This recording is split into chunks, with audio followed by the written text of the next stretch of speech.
Pooch and Octorok, which I'm pretty sure is what we're seeing next. Adamus definitely looks a little bit frustrated with himself after that one, which is understandable. I mean, he finished 7th place, definitely respectable, but I think, that's hard though, man. You know, you get 7th, but then you get 3 stocks your last game. Yeah, for sure. I mean, it doesn't really matter how good you are at Smash. Like, even at the top level, there's such a huge gap between players. Like, if you go all the way up, like, you got the gods, and you see how, like, they've got such a huge gap over all, like, the demigods, like, Hax, Plup, Shroomed, SFAT, Pew Pew U. Leffen definitely moved into the tier of gods, or whatever you want to call them. But just the gaps between those players so huge, and you know that those, like, tier 2 players are able to play anybody else and, like, absolutely demolish them. Like, nobody will even close to get, like, taking a set off from. So I forgot Action Westfall. I don't even know how I forgot those. But yo, here we go. Got Double showing up. Double the legend.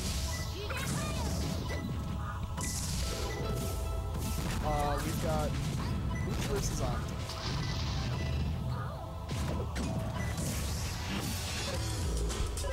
Shouts to Double, turning into the hero Chicago needs to upload the Project M videos and all the VODs. What a legend. Yeah.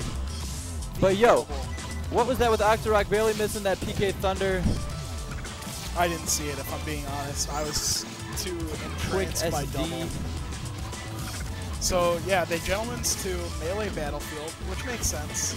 Yo, and actually in Melee though, Samus gets that extender to grapple in that little like orb in the middle of battlefield. Can use that to extend her recovery. It does not have that option here. Yeah. Well, also this stage is it's actually like it's reskinned, so it looks different, but it is actually the exact same as Brawl. Oh yeah, yeah. The ledges are like underneath the ledges, like you can get like kind of lilated and stuff like that. That's the only difference. But like the proportions of the stage. No, like the model is the exact same. Yeah. Like they're invisible like walls. I don't think so. I think when I read what you're saying. No, I read that thing that you're saying too.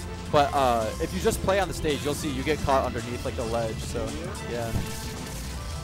It's not. I mean, the ledges aren't melee. Like as in like if you side B into them with Fox and Falco, you'll still grab them if you don't get the stupid sweet spot. But yeah, that is like stage collision that's under there. Oh wow, gets him with the PK cross straight, calls out the bomb jump. Yeah, really nice PK flash. Yeah, PK flash, sorry. That's alright. Pooch opting to stay ice for the majority of this matchup, not really switching between fire to build up damage. I think he likes the faster missiles are able to come in and hit Ness when he's trying to get those PK Thunder recoveries, I feel like. Yeah, you know, it's very matchup dependent for Pooch which one he wants to use. And I guess he prefers it for the next matchup. He likes to have that ice. I wonder if he started the match off in ice mode. You can actually do that as Samus now. He did. Yep. Based PMDT, but now, wow, reads the roll with the charge shot. Almost gets that ice up smash, but stocks are even here. That was a weird commentator's curse. That was a very weird down air from Octo's last Octo. Yeah, Octorok is really good at like confirming off of like really weird setups, and that just goes to like his really like technical prowess of the double jump cancel. See Pooch going for that ice F smash over there. Ice F smash absolutely garbage. The first hit does not combo reliably into the second hit whatsoever. I think I've seen it once. It was like in a GIF. I did not even know that. Yeah, if you actually connect with the powerful hit of ice up smash, it'll freeze them. So think about how many times you've seen that happen. Huh. That's weird. Nice mix up from Pooch there, holding back. Oh, Octorok gonna get a quick punish here. Okay, DI. Not gonna kill yet. He can make it back still. It's not looking great for Octo here. That was a weird tether. Yeah, no, Pooch had used the tether once off stage already, never really landed. So that tether wasn't gonna work.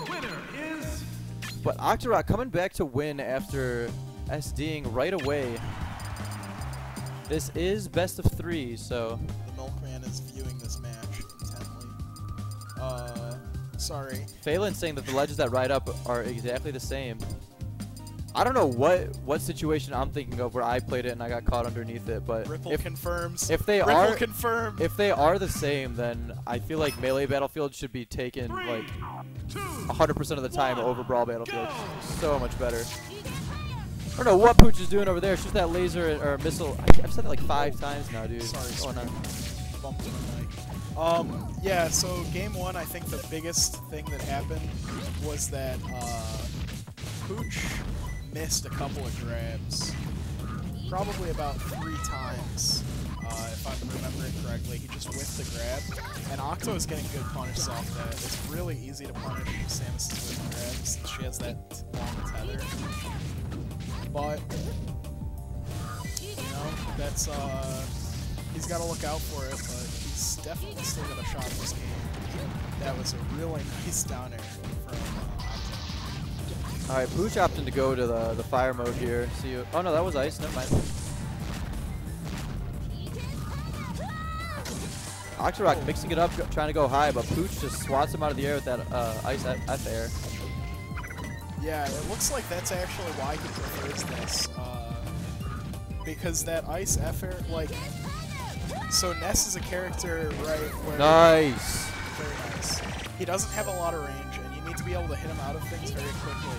Yeah, so that ice F air coming out quickly and straight out in front of Samus is a really good way to cut up the Ness and keep him off of you. Yeah, I haven't seen the hitboxes on it, but it kind of feels like it is slightly disjointed.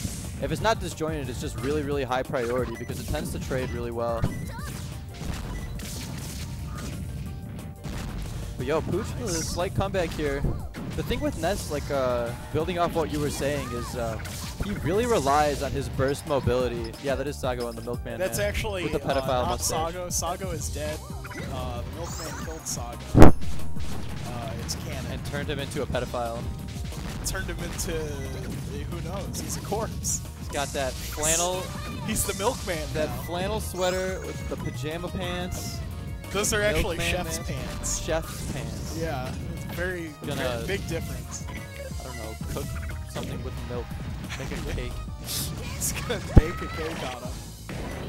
Pooch trying to get that that charge shot ledge guard twice. Does not take the bait this time though. He's gonna churn some butter on him. There we go. The thing with Ness is, it's like it seems like his edge his up B should be easy to punish just because you know it's so garbage. But in Project M, it's really, really good. No, it's really not. I mean, like it can get gimped very easily, especially characters that have the mobility to come out and just intercept it. Yeah, obviously, it's garbage in that sense. It's no, I'm sorry. I meant to say that it's how really easy not it is to edge easy guard. to, Yeah, but whenever he does start going, I mean, he gets invincibility is like for a few frames when it hits him, and then it's got really, really strong finisher hitbox at the end of the traveling too. Yeah, that was close. It has a lot less end lag than I think it feels like it would have, you know? Like when you land on stage. It actually got the 20 frames of lag. It used to have like Fox levels of end lag before, but in 3.5 they gave it 20 frame end lag. And it's funny because Ness wasn't top tier, and he got the 20 frame end lag after his up B. But then when Fox, who is clearly top tier, gets the 20 frame end lag after his up B, it's like the end of the world. So yeah, everybody complained. No contest. But yo, shout outs to Pooch finishing in that 5th place. Yeah. Does not aspire to his dreams and outplace my